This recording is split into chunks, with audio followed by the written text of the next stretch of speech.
These 2023 World Juniors are looking absolutely fantastic with so much young talent, especially coming from the 2023 draft. But how do I see this tournament shaping out? Who do I see eventually winning the gold medal? And what do I think of every team heading into this year's World Juniors? Watch till the end for the full preview and every single prediction. And make sure to hit that subscribe button if you guys are new. 50% of you guys aren't subscribed. So if you like hockey and prospect talk, this channel is the place to be. Now, in today's video, we're going to be talking about every team and also going through the tournament section of the World Juniors, predicting which teams win against who and who eventually goes on to get all three medals. We're going to start here with the Group A and Group B predictions. And when it comes to Group A, you have teams in Canada, Germany, Czechia, Sweden, and Switzerland. So we're going to be predicting how each team does in those group stages before they move on to the tournament. And no surprise, coming in at the first place spot in Group A will be Team Canada with a 4-0-0-0 record. I see them getting all 4 wins in regulation and being the best team,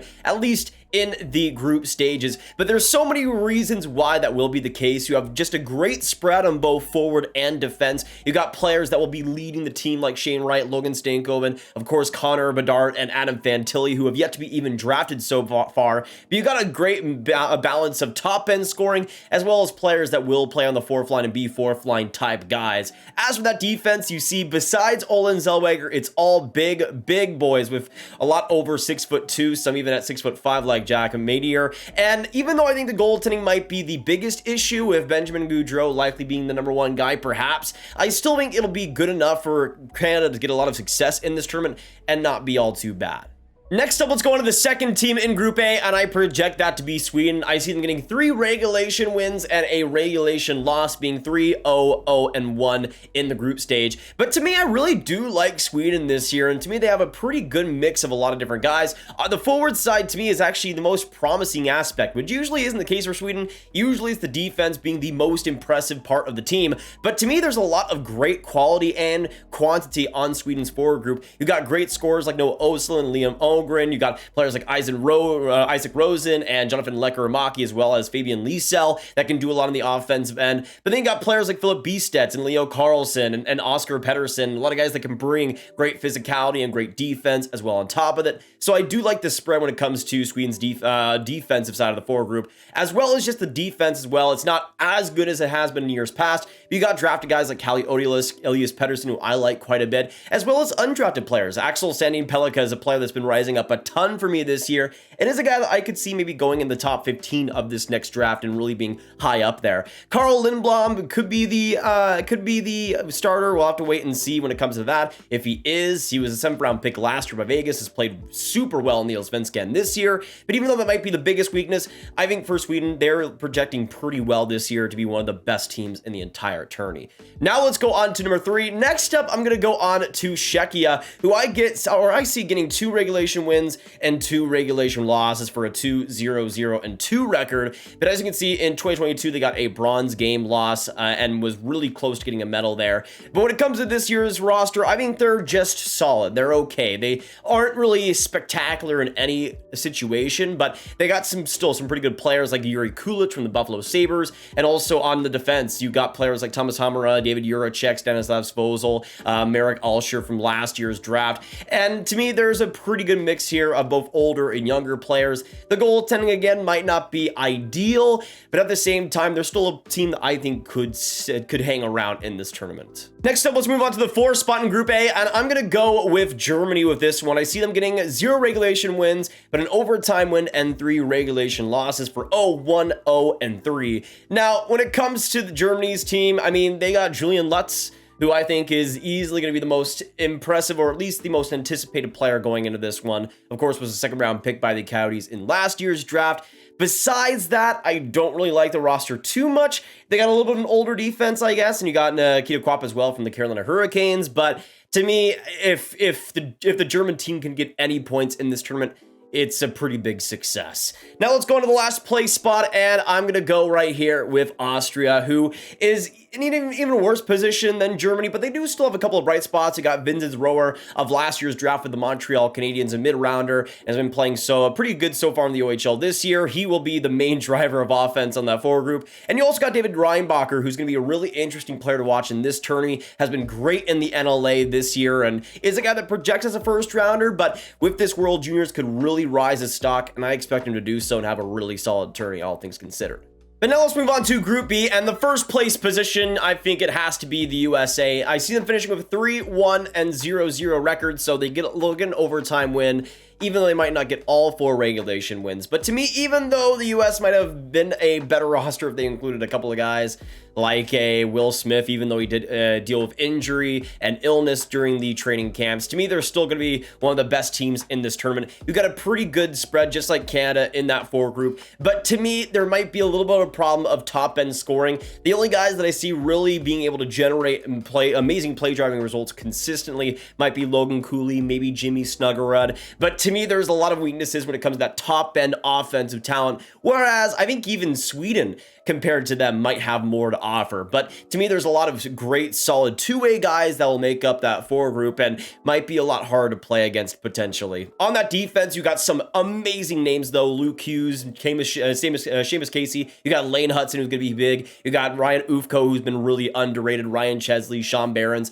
And the goaltending, I think, is pretty underrated too. You got Trey Augustine, who might be the starter. We'll have to see what happens there, but he's a guy that I think should definitely go in the first couple rounds of this year's draft. And even if he isn't starting, will be a big player and a big goalie for the States for the next couple of seasons in the World Juniors. But to me, I think with the US, they'll just be completely fine and will be still one of the better teams to look out for. Going on to the second place position, though, I'm going to go with Finland with a 2-1-0-1 record. And when it comes to the Finns, I mean, they've had a pretty balanced roster these past couple of years, and I think this year is another good example of that. You got some pretty good forwards like Brad Lambert and on top of that, Billy Koivunen and Joakim Kamel and Oliver Kapanen. But I still think there will be some problems with that top end scoring, at least that top 6. It might not have the amount of scores that Finland wants. And I think that defense, all things considered, is relatively weak. You will have players like Alexei Haliasami really leading the way. Aaron Kiviharju in next year's draft, 2024, will be a big part of the Finns defense, and he's going to be one to watch out for. As for the goaltending, you got Nicholas Kaku, who I believe will be the starter in net. But I think when it comes to Finland, even though they're balanced, they might not have a lot of top end guys, especially on the defense, that will put them over the top as a spoiler. But now let's go on to number 3, and to me, a really interesting team in this year's tournament, and that is Slovakia. Now, last year, we saw how they didn't even make the playoffs. It was pretty disappointing, but this year, I think there's still a lot of potential for them. When it comes to the forward group, you got Filip Mashar, you got Servet Petrovsky, you got Adam Sikora, some pretty big guys up top, but you also got players like Dalibor Dvorsky and Samuel Honzik, players that will be available in this next draft, and a lot of guys that will look to make their case. As for the defense, you got Simon Nemec really leading the way and going to be the big anchor on that defense, and he's going to really carry a lot of the load. But to me, the biggest problem might just be the goaltending. None of these guys are really inspiring too much out of me, but I do think if that 4 group is able to score a lot, which I think they will, Slovakia might stand a chance in a couple of games here or there, and I see them getting a 2-0-2-0 record. But last up, let's go on to number 4 and number 5. And next up, I have Switzerland, who does have some pretty big bright spots on that defense. You got Liam Bissell, who was drafted last year by the Stars, and I'm a pretty big fan of. And you also got a couple of players in that 4 group who could be something. I mean, I do like players like Lorenzo Kanika, for instance, but I think for the Swiss, again, kind of like Germany, if they can get any points in this tournament, I think it's a great thing. But I see them finishing with 1-0-0-3 record, but getting a win versus the 5th place team, and that would be Latvia. I mean, I really hope that Latvia can do something, but besides a player like Sandis Vilmanis, I am not really all too optimistic, unfortunately. All right, so now let's move on to the tournament and which teams will advance on to each round. Let's start out with the quarterfinals here. And the first matchup we got is Canada versus Switzerland. And to me, I mean, as much as I'd like to see the Swiss do something here, I'm going to say Canada wins this one by a score of 5-1. I think the offense for the Canadians is just going to overpower Switzerland at some point, and that goaltending might just not be able to hold. Now going on to Finland versus Czechia, though, this one to me is a super interesting one because I think it's going to be a relatively low scoring game. But to me, I'm going to say the Finns win this one 2-1 in overtime. I see it being incredibly close and the Czechians able to really keep it close till the very end, but I have a feeling a player like Brad Lambert or Koivunen might be able to put that distance for the Finns and get them to the semifinals. Next up, we have USA versus Germany. Now, the US always love to make games like this close for some reason, even lose them from time to time, but I'm going to say the US wins this game 3-1, and even though it will be still pretty close, I have a feeling that the US will still be able to pull through. But now let's go on to the last matchup here, Sweden versus Slovakia. Another matchup here that I think might be closer than some people might expect, though I will still say that I think Sweden might have the second best odds of winning in the end. And to me, I think just barely Sweden is going to win this game. And I'm going to say it's going to be about 2-2, 3-2 right to the very end. But Sweden wins this one 4-2. But I do see the Slovaks really putting up a good fight, especially offensively, and keeping Sweden on their toes. I mean, I don't think the Swedes' defense is as good as it has been in years past. And I think that'll definitely affect what we see. But now let's move on to the semifinals, where we got Canada versus Finland, as well as the US versus Sweden, the last 4 teams standing here. And we got first up Canada versus Finland, the top seed compared to the lowest seed that are still left. And to me, this game would be pretty nuts, especially for the first little bit. I could even see Finland pulling ahead to start out, but I see Canada eventually kind of having their way with the Finns, and I see Canada winning this game by a score of 4-1. Still, I would say Finland would keep it close for a while, but again, I just have a feeling that the Canadians forwards are just too strong and too skilled, where Finland's going to be able to box them out, especially with the inconsistent defense that they might have. But now we go on to USA versus Sweden, and this might be one of the best games, if not the best game of the tournament so far. And to me, it's between probably the second and third best rosters in the tournament, so it's going to be fantastic.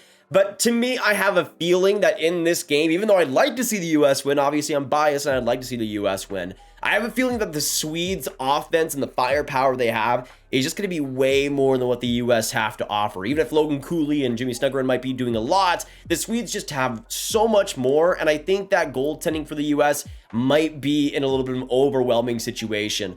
I'm going to say this game goes all the way to overtime, but I'm going to say Sweden wins this game 4-3, and just barely. I would say maybe a player like Lekka Ramaki or potentially Oshlin getting an OT winner and going right to the very end, but the Swedes winning that game and moving on to the gold medal game. Now, before we get to Canada versus Sweden, we first need to check out the bronze medal game between the US and the Finns. And to me, this one would be pretty close. And I would say, even as a US fan, if it did happen in real life, I would not be assuming it's going to be a medal at all for them. I mean, Finland can still be super stingy, and especially in these clutch moments, Finland can do quite a bit. But I'm going to say the US wins this game 3-1. Again, I think for the US, the big problem is just that lack of top-end scoring, and I think that might hold back their potential. But I do think getting a bronze medal for this team is about what is fair. To me, they might be the third best roster in the tournament, and I think in that third spot, it makes a lot of sense. But now we can go to Canada versus Sweden and the gold medal game. And here we got all the stakes, and to me, the two best rosters in the tournament. You have such a unique position in Canada where they have a great spread of everything. Sweden, who has some great top-end scoring as well as some interesting potential in net. But to me, I think the difference is just the defense. Even though I don't think Canada's defense is as good as it maybe could have been, I think there was a couple of subtractions that didn't make a ton of sense to me. And even on the forward group, I think having a player like Matthew Savoy was a lock. But whatever happens, I think Canada still has the best roster. And I think when it's all said and done, players like Logan Stankoven and Adam Fantilli and Nathan Gaucher, for instance, they have so many players that can be so steady and so good when it's all said and done right at the very end of the games. And to me, I think they'll be such a hard team to play against, even if Sweden might have a great top-end scoring as well and a bunch of fantastic scorers. To me, I think that defense for the Swedes might buckle a little bit, and even though it will hold for a while, and I think it will go to overtime, I see Canada winning this game 3-2 in OT. And you know what? I'm going to say Logan Stankoven gets the overtime winner and puts the gold medal on top for Canada. I say Logan Stankoven gets it done. Canada wins 3-2 in overtime against the Swedes, and the medals will go Canada, Sweden, and the US. And to me, even though there's not a huge difference between the US, Canada, and Sweden. I think they all have pretty comparable rosters. At the same time, I think Canada's just wealth of options will really pay dividends, and especially later in the tournament when you've had so many guys playing games back-to-backs and so many games in a short span. That resiliency of a lot of the Canadian forwards, I think, will be one of the reasons, if not the reason, why they win the gold medal this year. But that'll be it for today, guys. Thank you so much for tuning in, and let us know, of course, in the comments down below what you guys agree and disagree with my predictions. Do you see Canada winning? Do you see it being Canada-Sweden? What do you see your predictions for this year's tournament being, and how do you think your team will do in the 2023 World Juniors? Let us know down below. And of course, hit that like button, hit that subscribe button, hit that notification bell if you haven't, and click up here for all of my Hockey Prospects talk or Ride in One playlist. My name is Nathan. Share the World Junior predictions out there if you haven't already to your friends. And I will see you in the next one. Have a good day, and goodbye.